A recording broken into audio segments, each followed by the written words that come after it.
Hi, I'm Guy Lawrence, and you are listening to the Guy Lawrence podcast. If you're enjoying this content and you want to find out more and join me and come further down the rabbit hole, make sure you head back to guylawrence.com.au. Awesome, guys. Enjoy the show.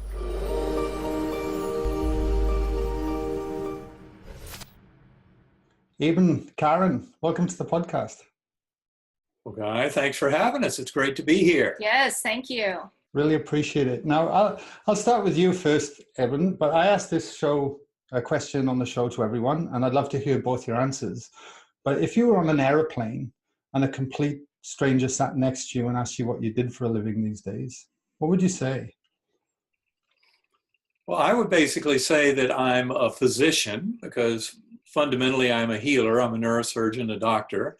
And that also I have a fascination with consciousness and with trying to educate the world about where the science of consciousness studies is taking us. It's a very revolutionary direction that's quite different from what many people would expect, just following the modern news. So in a nutshell, I'm a healer and trying to educate the world about consciousness in ways that I think are crucially important for us to all know.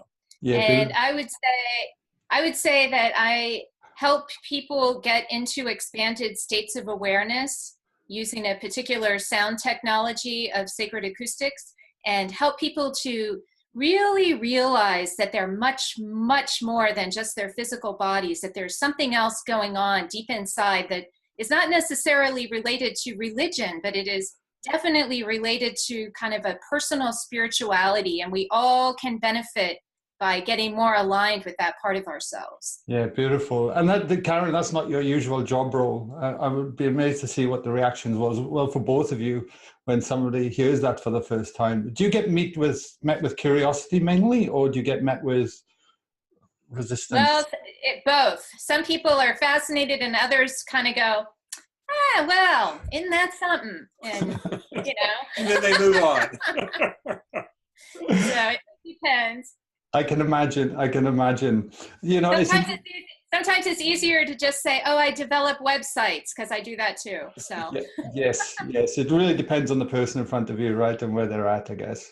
It's interesting because I ask everyone on that show now, and because of the type of people I get on the podcast, everyone kind of struggles with that answer normally, and it's it is an interesting thing, and that's why I love these long format conversations, because people that are ready to listen to something can really start to delve in and want to try and understand, because I think this information is crucial and getting it out there is crucial, just like I had the opportunity to be hearing this information and your incredible stories, guys, and so forth, and why I'm so happy to have you on the show today.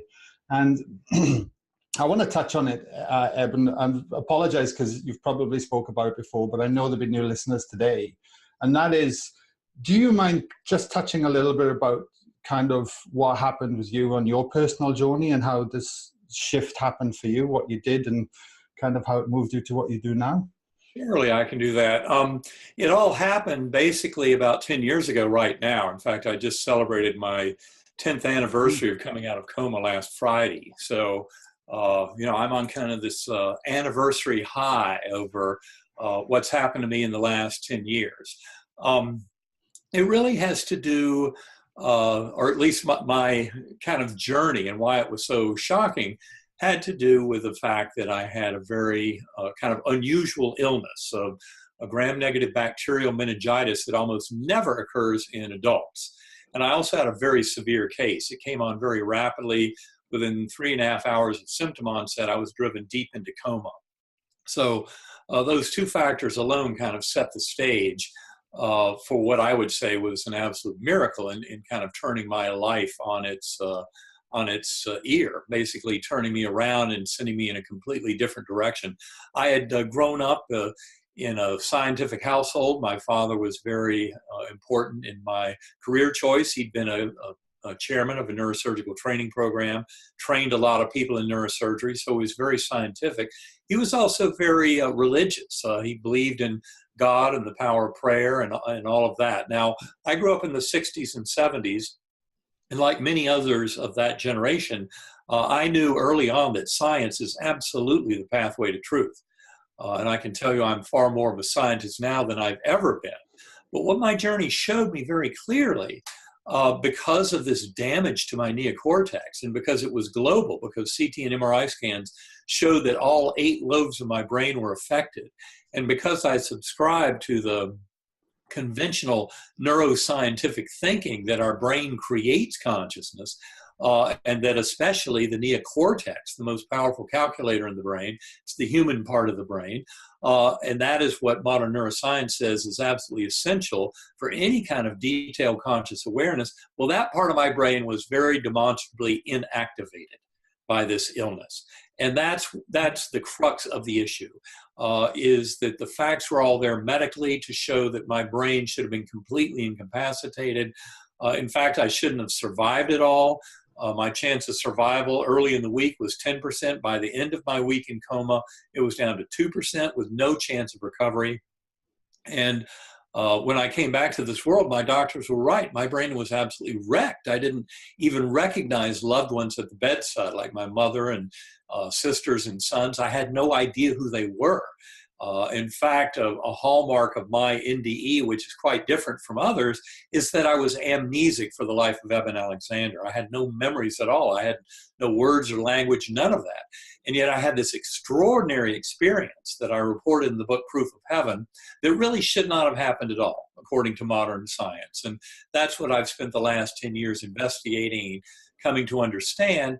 And as much as my experience is inexplicable to me and to other physicians, likewise, my recovery is inexplicable. And that's why there's a recent case report that just came out in September of 2018 in the Journal of Nervous and Mental Diseases, and people who are interested in the medical details of my case report can access all of that information.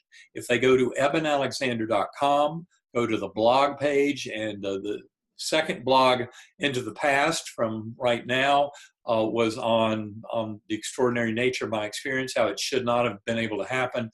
And yet this case report is accessible right there at the beginning of that blog. And where it's all going is I've come to realize through my own journey of discovery about my own personal experience and trying to explain it all, that the entire scientific community of the modern world is on exactly the same pathway, parallel, because it all hinges in understanding consciousness. And there's too many assumptions built in to our kind of modern view of the world that are just not true. One of the assumptions is that the physical world is the only thing that exists. That is absolutely not true, or at least I would say the laws that govern the workings of the natural world imply that you have a much deeper understanding of consciousness itself as part of the natural world. So that's essentially what this 10-year journey of discovery has been all about. And it's leading to an awakening of the scientific community that is absolutely revolutionary. Yeah, it's been quite incredible. And before your coma, was that your view, your belief system about consciousness, that we just... Well, I fully bought into the conventional neuroscientific view of physicalism, that the brain must somehow create consciousness out of physical matter.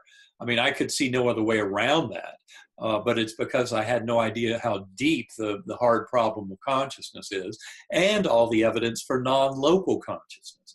Scientists around the world have studied telepathy, precognition, remote viewing, past life memories in children indicative of reincarnation, et cetera, et cetera. The list is extensive, but that's what this is all about, is coming to a deeper understanding of the nature of reality, which means we must have a richer view of brain, mind, and the nature of consciousness. Got it. And what do your colleagues think of you now? Like, what has been the feedback during that 10 years? Well, I would say I've had a lot of very positive feedback. You know, certainly there's some colleagues who still are very befuddled by this, as I was for years. But it turns out that there are answers. There are ways forward from a scientific perspective that are stunning and powerful and world-changing. And that is what our book, Living in a Mindful Universe, that Karen is the co-author with me of that book. And that book goes a long way of talking about how the scientific community is already far along this pathway. It's just, you wouldn't know it by reading the science section in the New York Times or Scientific American, which are kind of bully pulpits of materialist science. And yet scientists around the world who study consciousness acknowledge this extraordinary shift that's coming. For example, your listeners might go to GalileoCommission.org. Karen and I were just presenting our work in London a few weeks ago in England, and that is all reflected in that Galileo Commission report, of which I'm an advisor of one of more than 100 scientists studying consciousness. And it spells it out very clearly that the scientific way forward totally acknowledges the reality of us as spiritual beings in a spiritual universe. That the old thinking that this is a material, physical universe and that that's all we need to explain it is false. It hasn't been true for decades, and much of the data doesn't fit that false, simplistic, and erroneous model. And so my journey and that of many other scientists like me is simply to awaken this world to this far deeper truth. Yeah, beautiful, beautiful. And what about you, Karen? Did you always have this view of consciousness, or was it a shift in your life, or have you always been kind of looking at this in a very different way to the way I guess we've been led to believe? Well, I'll tell you, when I first met Eben, I knew he had had a near-death experience, but his book wasn't out yet. I didn't know his story. I had known other people who'd had near-death experiences also, and so this wasn't new to me. And yet I asked him, I thought, well, let's make conversation. And I thought, most people learn a really profound spiritual lesson on these near-death experience journeys. So I said, well, what did you learn? What was your biggest lesson? And he says to me, the brain doesn't create consciousness. And I was very confused, and because I didn't see why that was related to a near-death experience. But I said to him, well, why would anyone think that it does? So I truly was at the opposite end of the spectrum. I did not believe that our existence was birth to death and nothing more. And I didn't come to this through a particular awakening. I seem to have always known this. And I didn't learn it from any particular tradition. It's just something that I knew as a child. I think all of us know these things as children, but most of us get it beaten out of us through some kind of religious teachings or secular teachings or just different cultural parental beliefs that we're exposed to. But my parents were a little hands off. It's not like I had wonderful parents who cared for me, but they did not push their beliefs onto me, and it would be hard for me to even tell you what my parents' beliefs were, because we didn't have a strong belief system that was, whether it was religious, political, what have you. It wasn't something that was strictly done to us. So I had this kind of luxury of growing up and learning firsthand for myself, what is the truth? I had this burning desire to know, what is that capital T truth? And since nobody was telling me, well, here's the truth right here for you, nobody told me that. I was left to my own devices. And so I really have been a seeker my whole life, first of knowledge through reading books and becoming exposed to different types of worldviews.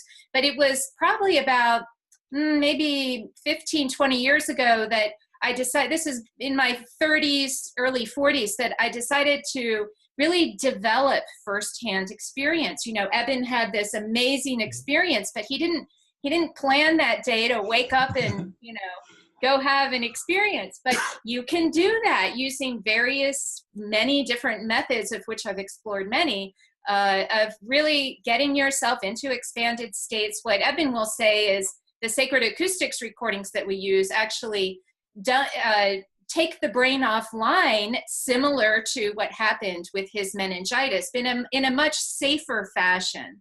Yeah, we don't have to go into a coma to do that. Correct. No, you don't have to. You just have to be conscious. And luckily, all of us are conscious. And curious. And curious. And curious. Curiosity is the greatest word, I think. So a question for you that, just to close a loop in my mind that came up earlier, because you spoke about non-local consciousness. And it's quite often in some of the books I read in texts, they talk about local consciousness and non-local consciousness. Now, for somebody hearing that for the first time, that can seem quite confusing. How would you describe that? Okay, I think the simplest way to put it is, the beliefs that I harbored before my coma as a conventional neuroscientist were that basically all consciousness is local.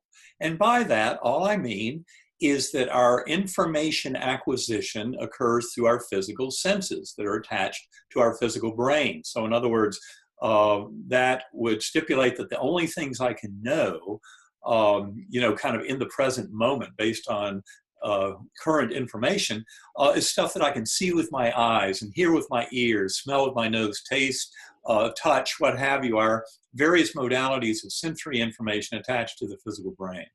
And it turns out that there is a tremendous scientific literature on the reality of consciousness independent of those sensory modalities. That is, that we can know things that are not pieces of information governed by our eyes and what they see, and our ears and what they hear, etc.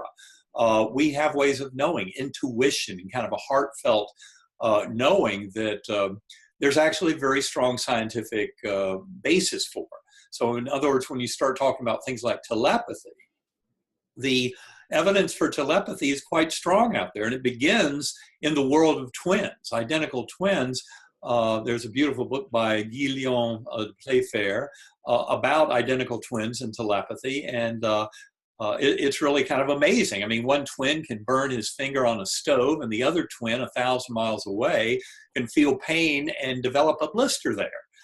So it's really extraordinary. It goes far beyond our simplistic thinking of kind of fakery or what have you around telepathy to show, yeah, telepathy is very true. And it's not just there in the setting of identical twins. I mean, couples that are romantically involved can have a very powerful telepathic connection. I know, for example, also when I went into coma, in November 8th of November 10th of 2008, that my birth mother, who I had not been in communication with for many weeks at that time, was coming back from a vacation and just knew that night that something was badly wrong and that she had to get in touch with me. And then she found out that I was deep in coma due to meningitis. So we have these connections with others in our lives. Now, it doesn't stop with telepathy. Things like precognition, that we can know the future. The work of Daryl Bem is something we talk about a lot in our book, Living in a Mindful Universe. Precognition is very real. It just shows us that our notions of space, time, and causality are not as simple and straightforward as we'd like to think. But then there's a whole host of other things like remote viewing, psychic spies. That's been proven very soundly in scientific circles. And Jessica Utts, a leading statistician, has put forward to her group, the American Statistical Society, 6,000 members from 62 countries, the enormous statistical support for remote viewing, and yet says many of them won't believe it because they refuse to review the data. And I think that's the problem. That's why the Galileo Commission is called that, is because Galileo tried to get an in-law who was a bishop in the church to look through the telescope and look at the moons of Jupiter, but he refused to do it. And likewise, there are many scientists today who refuse to look at the data. But when you look at the data for non-local consciousness, it's absolutely overwhelming. There's absolutely no question in the scientific world that consciousness is not created by the physical brain in the local sense, but consciousness is a far grander mystery. And that is what we are bringing to the fore, because it makes all the difference in the world, how we treat each other and how we move forward in living our lives as human beings. Yeah, beautiful, beautiful. I only had Greg Braden on the show last week, and he was sharing exactly the same thing, and science is definitely a great bridge as well if we continue to just keep a curious, open mind and just look at the data, right? And right, exactly.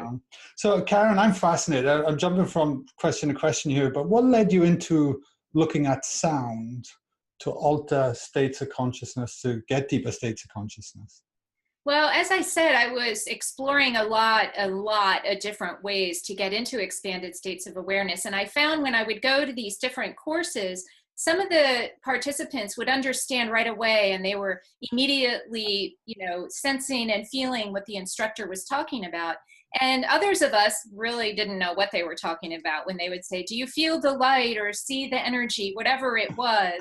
It just seemed like people were just making it up. And but I knew they weren't. I could tell that something was going on, but I wasn't able to access it.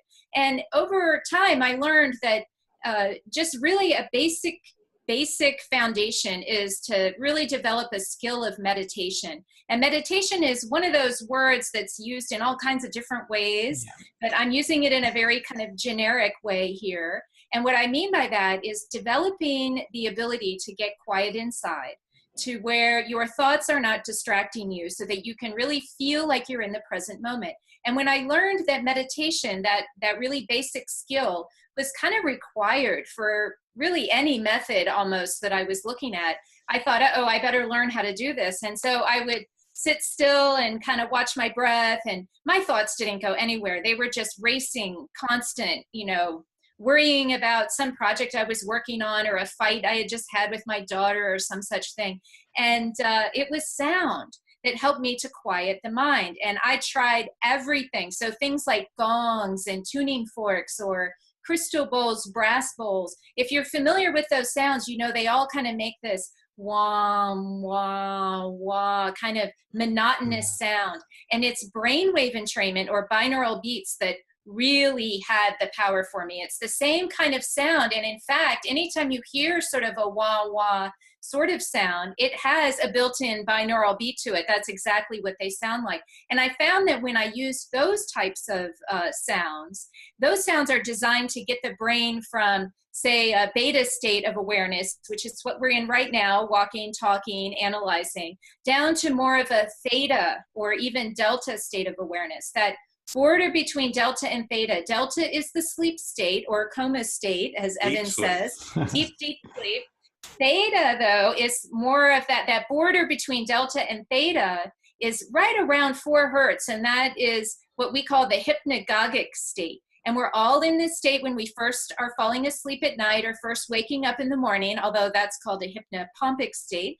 But at any rate, it's when the body is very profoundly relaxed, but the mind is still aware. And I found that this was much, much more fascinating, interesting, and satisfying than just sitting and paying attention to my breath. Not to say there's something not to be said for that. That has a beautiful basis all on its own. But really, getting the mind quiet is required for any sort of conscious exploration. And so when you listen to these sounds, you're able to not only get into a quiet space, but use that as a starting off point to start interacting with energies in the I guess I'll call it the spiritual realm. So whether it's your higher self, the higher soul of another person that you want to connect with, whether they're alive or deceased, or whether they're an animal, if you have certain goals that you want to achieve in your life, you can set intentions, you can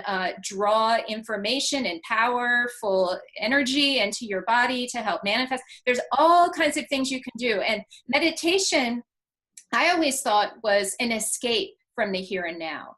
And what I try to do is, in my expanded states of awareness, is to bring that spiritual energy into the here and now.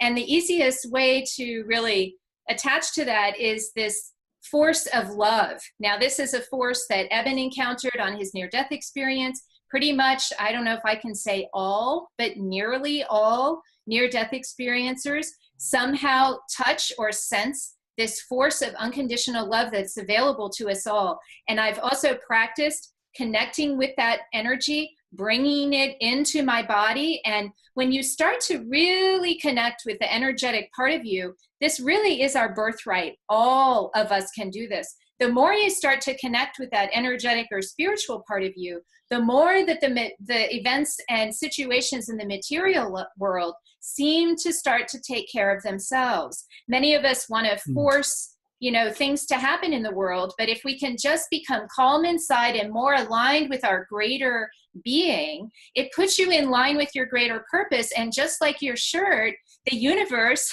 starts to provide whatever it is you happen to be vibrating. So I'm kind of going all over the place here, but there's a lot of different techniques that can be used to do all of these sorts of things. And sound was that foundation for me. Okay, and that helped you get it. It's fascinating. And I'll just share a little bit of an experience for the listeners as well, because, and the way, correct me if I'm wrong, but I look at that the power of love, like you said, as a universal energy that is always there, ever present and all around us, like quantum physics is showing. and it's vibrating at a certain frequency. But because I spend most of my time perceiving the world through my five senses, looking outward, I've never learned to put my consciousness, which is awareness, onto other energies. And I've found from meditating a lot, I've been able to connect to that feeling and that energy. And it's definitely a force that comes in. It's not something that I'm just generating myself. Right. Yes. And you wait, that's okay. Go ahead. Sorry. No, but it's incredible. Yeah. Well, the way I wanted to comment, the way you just said that is that you feel it in yourself and you attract it. This is a very feminine way of being in the world. And this is not to say woman or man, masculine, feminine, has a certain energy. And masculine energy is what runs the world. And that's what we see with our five physical senses. It's what we want to force things to happen. And just as you said, when you get quiet inside, you start to attract this other force. And this is something that's really missing in our world. We're very much out of balance. The spiritual vacuum in the secular world is really doing a lot of damage. It's one thing to say very proudly, oh, I'm an atheist, I'm not religious. But a better word to use, I believe, is agnostic. If you don't want to believe in something greater than yourself, at least don't deny completely that it doesn't exist. That's what that term atheist means. But agnostic just means that you're open. And you don't have to know for sure. You don't have to take some hook, line, and sinker, explanation of a creator deity or something. You actually can feel it for yourself. And this is the kind of spirituality, this very personal spirituality that Eben discovered on his near-death experience. It was something I had already been practicing for many years, and of course now perfecting it more and more. And it's what we really encourage all souls to do. Many people get into this when they're about, I'd say, around age 50 or higher, but we'd really love to start reaching some of those younger people. Preschoolers, wonderful, but teenagers especially. If we can equip our teenagers with this knowing that there's more to life than we've been led to believe, perhaps we'll start to see a change in those suicide, addiction, and opioid overdose stats that we're seeing so rampant, at least here in the US. We really need to start addressing that at a spiritual level and not just medicinal and other methods. Yeah, beautiful. It's interesting. I run workshops called Let It In, and we finish with a meditation. But at the moment, it's still 70 to 80% females that come, and it's normally a husband that's been dragged along to they need to look at this kind of thing, and but they're curious enough, and it's interesting. As a man, I grew up in Wales. I played rugby. I drank beer. I was very a masculine warrior kind of. That's how my identity was. But the moment I allowed myself to feel and be, you talked about that balance. It certainly helped even me out, and I feel a much more rounded whole person. It doesn't mean I've lost my masculinity at all, far from it, but I think it just helps me own myself and who I am.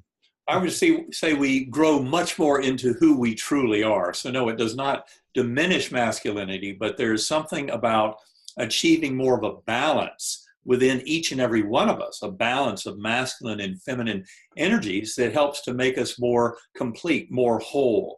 All of what we're talking about here is knowing ourselves and becoming much more fully who we came here to be. And that's why, recognizing that we are not our ego. We are not identical with the little thoughts racing in our head, all the anxieties and concerns of the ego, the kind of rational voice, but also running all these programs like things we might have been taught by our parents. You're not good enough, you're not worthy of this, what have you. This is really about coming into our higher soul and this much higher version of who we all are. And for me, meditation is a crucial way to do that because it allows me to develop my relationship with that higher soul and that oneness with the universe so that I can become much more completely who I came here to be. And it's certainly a far more comfortable and harmonious existence than playing the silly games of the ego that drive things like addiction, alcoholism, what have you. That's really what so much of our culture is caught up in. And yet that is not a pathway towards a deeper knowing of ourselves and our truth and why we are here and what we are meant to do and the kind of actions we are meant to take. So what Karen and I propose, and this is all through Living in a Mindful Universe and in the workshops or play shops that we give around this world, is really helping people to become much more of who they came here to be. Yeah. Grow into that higher self, acknowledge things like the reality of, say, reincarnation studies. The scientific literature on reincarnation is very strong. And just like transpersonal psychology in general, realizes that to fully understand our journey here, we have to know that we're more than just someone who inhabits this physical body, birth to death in this incarnation. We're all far grander than that. And this, of course, is what we talk about a lot in our book, and what I would encourage people also to go to EbenAlexander.com. There's a free 33-day email course there that covers a lot of the main concepts in the book. I would encourage people to give their first name and their email address at EbenAlexander.com. Take part in that course, and you'll get 33 of the main components of the book and of our thinking. And this is all bolstered because more than 6,000 people have taken that course from around the world, all different languages, and left their comments on that on those 33 pages. And that's where people can really get into this. It doesn't cost you a penny. It's totally free. It also includes some sacred acoustics recordings, some of the sound Beautiful. files that we use to get into these expanded states. And if you want to get a hold of that right away, you go to sacredacoustics.com and we'll send you one of those downloads for free right away. Beautiful. I'll make sure there's links in the show notes as well for people, so they just literally hit the pause button and scroll down if you're listening to this. Well, do you think, Eben, that if you hadn't had the coma, you would be on this path? Do you think you'd have still got there? I needed a big wake-up call. Okay, I've really bought into kind of the physicalism or materialism of conventional neuroscience because I thought if we keep studying that hard enough, we're going to get to the truth. I now realize you can study the brain all you want, but you're not going to uncover the deep mysteries of consciousness. In fact, this is something that was put out by a very esteemed neuroscientist, neurosurgeon, back in 1975, Dr. Wilder Penfield, one of the most respected neurosurgeons of the 20th century, worked out of Montreal. And based on his work, especially stimulating the brain in awake patients and seeing what they had as phenomenal experience from these electrical stimulations, he wrote a book called The Mystery of the Mind, where he made it very clear you're not going to find the mind or consciousness or free will being created by the physical brain at all.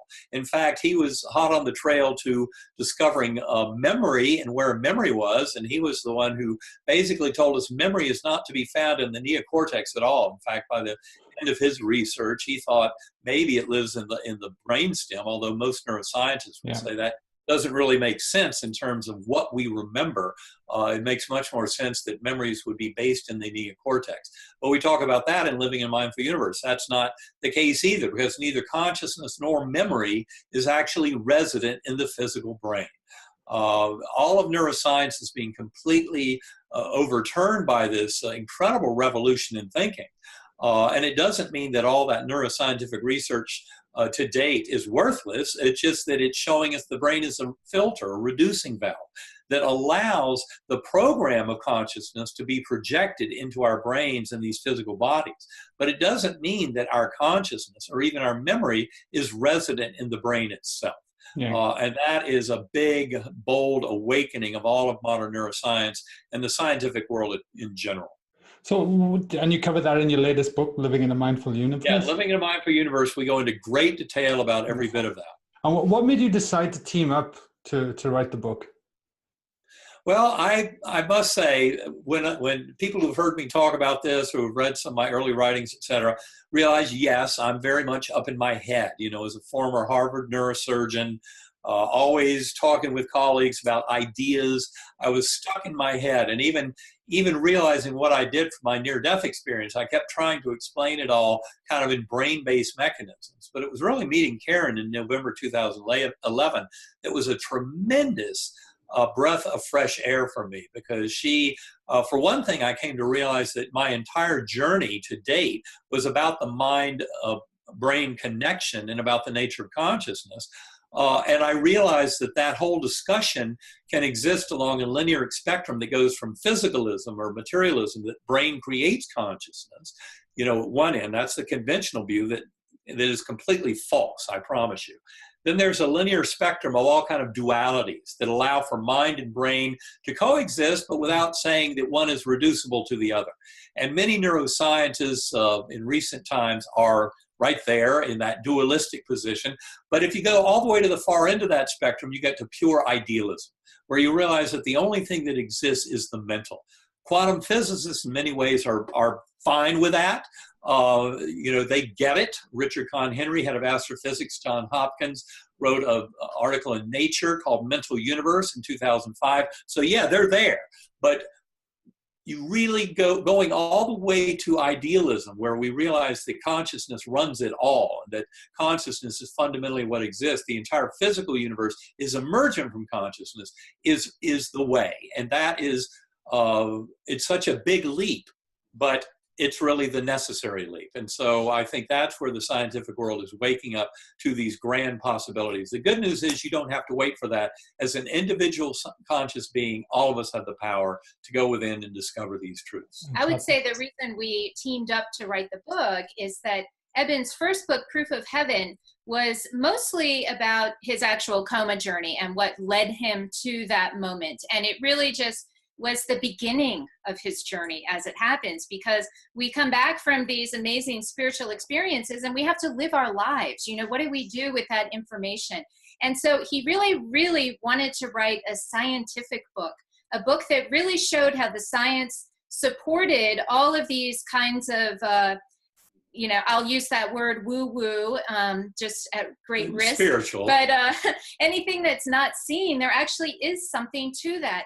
And my contribution to the book was really to take the next step, which is lay down the foundation and explain the hypothesis of idealism being the capital T truth. But then why does that matter? Why does that matter in our daily lives? And how does that change things? And how can we take advantage of this worldview to really make changes in our lives for the better? And so it really combines that foundation of scientific theory with how different experiences take place in our lives that reflect exactly that worldview. And not only did Karen show me the value of idealism, because she'd been living it her whole life, but she also showed me the power of heart consciousness. Took me out of my head, you know, brain, mind, consciousness, and realizing this is all very much about love and connectedness. And so Karen has been a tremendous spiritual mentor to me, as she continues to be. And I must say her work in sacred acoustics is extremely powerful, because these sounds, unlike most sounds that we've ever heard in our lives, including chants and anthems and hymns that are mainly processed in the recently evolved neocortex, in the acoustic cortex of the temporal lobes, the sounds of sacred acoustics are processed in the lower brainstem, a circuit that arose more than 300 million years ago. And part of the magic and power of sacred acoustics and that kind of differential frequency brain entrainment is because it is intercepting consciousness at such a completely primitive level. And that's why so much of what we've experienced personally, and what people in our workshops experience, and people who write into Sacred Acoustics, who are her customers, acknowledge, is this incredible power of connecting to primordial mind, and how it basically leaps beyond all the kind of limitations we might think when we believe that our consciousness is stuck in our brain. Yeah, beautiful. It's interesting. I had Amit Goswami, the physicist, on a few weeks ago as well, and he said it took him 40 years to realize to get out of his head and live from his heart, but he finally got there. It took even more than just a week-long coma due to severe meningitis that should have killed me. What it took for me was meeting Karen Newell. Beautiful. You know what's really amazing too is I recently learned about a letter that Albert Einstein wrote to his daughter. And it was later in his life, and it was a beautifully eloquent letter all about how much love was the binding force that connects us all. And isn't it interesting how it was much later in his life, when she was grown, that he figured all this out. And so what we're, and that's what we do. We figure it out on our deathbed, or at the very end of life. And what if we knew it from day one when we were born, and that's how we operated the world? I feel like our generation coming up, if they could learn these tools and they started running the world with this kind of heart-based awareness, we could have a much, much better world to live in. That's why it's especially important to get our kind of thinking and living in a mindful universe. We love it when young people are reading it, when young people are showing up to our workshops and to our talks and lectures and all that. Because the young people are the ones who can change this world. And if enough of them get hold of this kind of deep knowledge about the nature of reality, this world will change very rapidly for the better. Beautiful. And just a thought, what would your advice be then, like a 2-minute elevator pitch or someone, to somebody that might be listening to this, potentially male? I think the females are definitely more connected, but I get it all, but should I start? I feel closed off. It all feels a far stretch. Like, what would your advice be to that person? Well, first of all, let me just say that as a female, we don't have any kind of secret. Okay. I also had spent my life suppressing my emotions and not feeling. This is what I meant by our world is very masculine. Women learn the same way to deal in the world, and it's less natural probably for females to act like boys. I mean, I grew up with brothers. I was a tomboy. I was playing warrior just like you, and I had to learn, just like the guys, and all the women have to relearn how to feel our emotions. And the way it worked for me is that I would practice in my quiet times, laying in bed, feeling a sense of gratitude. So when you first start, and you can do this anytime, you don't need any tools, you don't need to, have your eyes closed or anything. And what I mean is a feeling of gratitude, not a thought of gratitude. When I first started learning about this, it was very easy for me to think of things I was grateful for. My daughter, the sunset, whatever. But to actually feel it was a completely different matter. And I remember people would say, well, where do you feel it in your body? And I'm like, an emotion. And I'd be like, I don't feel emotions in my body. Well, yes, we do. We've just learned to ignore them. And so the advice would be to generate feelings of gratitude. And when I first started doing this, it was challenging, but I sought back to my childhood feelings and memories of things that made me very joyful. And for me, that was when when a stray dog my mother took in gave birth to puppies under my bed at age 6 years old. For me, this was magic life coming forth right there in my room with these cute little wiggly little puppies. And for me, that's what worked. But everyone's going to have something different. And practicing feeling gratitude is probably the number one thing any of us can do on a regular basis. Now, speaking of emotions, I have to at least very briefly comment that when you first start listening to these sounds that we're talking about, some people, when they listen, will start to feel emotional. I know I was one of those people. And when you feel those emotions, the advice is not to, oh, wait, I don't have time for that right now. Put it away. That's what we're used to doing. The advice is to let yourself feel it. If you feel like you're going to cry, if you feel like you're little happy tears, sad tears, whatever it is, let yourself feel. We need to relearn how. And what we've done is, over time, we've stuffed all of our suppressed emotions that we haven't learned how to properly process into our energetic system. And so when the tones start, very often we're activating those stored emotions. And emotions are very powerful things. They cannot be ignored. People who have issues with suicide, addiction, and all of that are people who have lost the ability to understand their feelings. But even healthy people can do well to become more in touch with those feelings, especially that gratitude. Yeah, beautiful. I couldn't agree more. Absolutely couldn't agree more. I'm aware of the time and the podcast. There's so many questions I could spin off from what we've discussed today. But I'm going to just ask a couple of questions, and it helps viewers, listeners, to get to know you a little bit better as well. And the first one is, what does your morning routine look like? You first. Okay, I get up and pretty much get into whatever we're interested in the day, in terms of reading, writing, corresponding with people, kind of ideas that we're pushing, and usually we put a lot of time in together to get those kind of things done, and that's pretty much the day. Yeah, we start our days working. We have to be honest. Wake up. That's not our favorite time for meditation necessarily. That's usually later in the day. But yeah, we both pretty much start the day, emails, and the dogs, taking care of the dogs. And the fish, Yeah. all that, the birds. But you're on a huge mission, and you've got an amazing message to share. So I can understand why you would get up and love work. Like it's. Well, the work isn't drudgery. It's really not. It's fun, and this is what we talk about all the time. I mean, most couples might talk about more coupley things, but Karen and I talk about this kind of thing: consciousness and physics, the nature, reality. We talk about it all the time. Morning, noon, and night. So we never get tired of it. We don't get tired of the communications from other people. I mean, that I think is an important part of it all. Well, it just triggered another question before I ask the last one.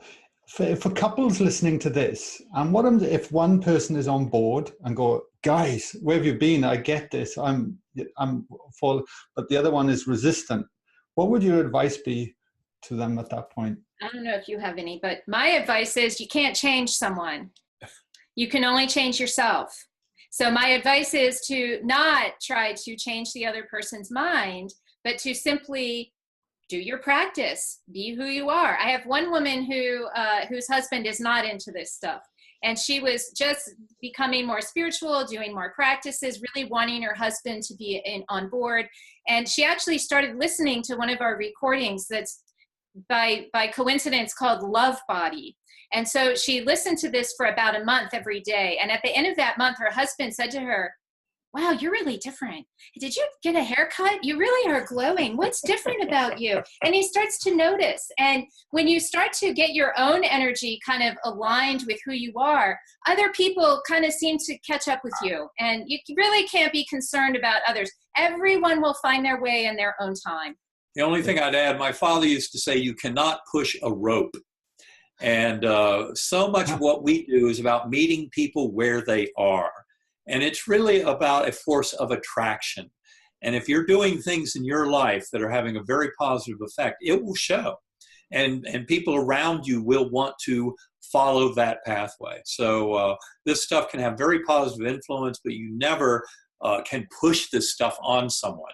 And I realize that everything I do out in the world is meeting people where they are. I don't expect them to be where I am. And therefore, I kind of help to attract them into what I see as the truth and kind of techniques that I've found to be useful in my life, and maintaining health and healing and harmony and really feeling at peace in one's life is something that shows, and people will follow that. So I'd like to add too, Greg Braden may have covered a lot of this, but very briefly, the heart math research shows that whatever is going on in your heart, which is your emotional state, is affecting the people around you.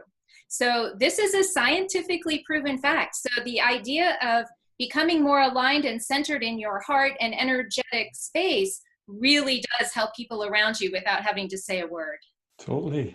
Great advice. Thank you, guys. And the last question, and I'll start with you, Karen, is if you could have dinner with anyone tonight from anywhere in the world, from any time frame, who would it be and why? Oh, I would have dinner with my deceased grandfather. Okay, beautiful. Because I know things now that I would love to have conversations with him about. He died when I was a young adult, but I was not close with him. And he's someone that I would love to just talk about all of these things I know now to him, someone who I believe knew all of these things when he died, but didn't have a way of expressing them. Beautiful. Thank you for sharing. And what about you, Eben? I think if I could have dinner with anyone, I would probably choose to have dinner with Albert Einstein. And I often quote him. I think he's brilliant.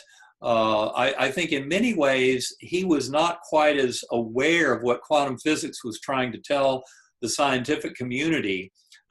He struggled very hard against it, and there were others who were ahead of him, from my point of view, who understood it much better. And of course, the experimental data has proven over the decades that it was those people who confronted Einstein who were actually right, and Einstein was wrong. He never wanted to believe in spooky acts in a distance. But I also believe that he had a very deep knowledge about so many things that once he passed over in 1955, he obviously learned a tremendous amount. And that's why I would like to have dinner with Albert Einstein of today, because I think he's probably very far along these pathways and of understanding. He understands love. And he absolutely understands love and that deep and power. He said a lot of things that showed not just that letter to his daughter, but he realized, what was wrong with this world, our kind of addiction to notions of self and to nation states and all that kind of thing was just leading us down the wrong pathway. And he knew that clearly. But I would love to have dinner with him and really talk it all over and get some big, big answers to all these questions. Love it. Perfect answers. Amazing. And the last thing, is there anything you'd like to leave our listeners to ponder on over everything that we've covered today to tie it up? I would just like to say that this thing that happens in near-death experiences, something called a life review, your life flashing before your eyes when you die. This is something that happens when we die, apparently, according to all these reports. And what happens is you actually revisit every experience you've ever had, but you feel it from the perspective of the other person. And what I would like to offer is that people start to do that now. Start to look back, maybe a daily review or a weekly review. Look back at maybe conflicts that you've had, disagreements, or even agreements, different situations, and feel maybe how the other person might have felt in that situation and how you can correct your behavior should you make that decision in the future to have a different outcome. Beautiful. And the only thing I would add to that is that I think the biggest lesson of what Karen and I are trying to bring to this world is that mind has tremendous power over matter. Now, it turns out that in the scientific community, we've honored that fully for decades without necessarily acknowledging it, just by having placebo as the control arm in a lot of our scientific studies. The very fact that people's beliefs that they can get better can make them better. And I'm not just talking about a headache or hip pain. People with advanced cancers or advanced infections, through doing something they believe will make them better, have the power to get better.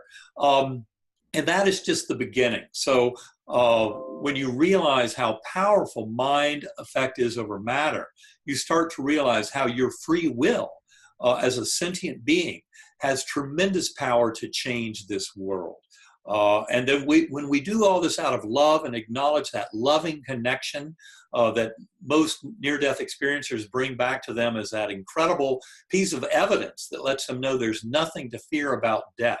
Well, as we all end up developing that sense of love for self and others and start bringing that love into this world and making more of our choices and actions as how we treat ourselves and treat others with compassion, love, acceptance, forgiveness, and mercy, this world will absolutely start shifting for the better. It's our addiction to self, our addiction to materialism that has led to such a very dark and desperate and bleak world for so many of us. And so it's really time to wake up to the power within each and every one of us as a conscious sentient being, and that we're all bound together through love. And the more your listeners can bring that into their own lives, I think the more they'll see their lives becoming much more harmonious, satisfying, and fulfilling. Beautiful. Beautiful. That's such a great way to end the show. Thank you, guys. And for everyone listening to this that wants to learn more about your work, I know we've mentioned it a couple of times, but where can we send them? website? I'll go to Eben, EBEN Alexander.com and to learn more about me. And sacredacoustics.com. Beautiful, beautiful. Guys, thank you so much for sharing your wisdom on the show today. That was absolutely brilliant. All right. And thanks for having us. Great to be here. So much to ponder on. Thank you. Bye-bye.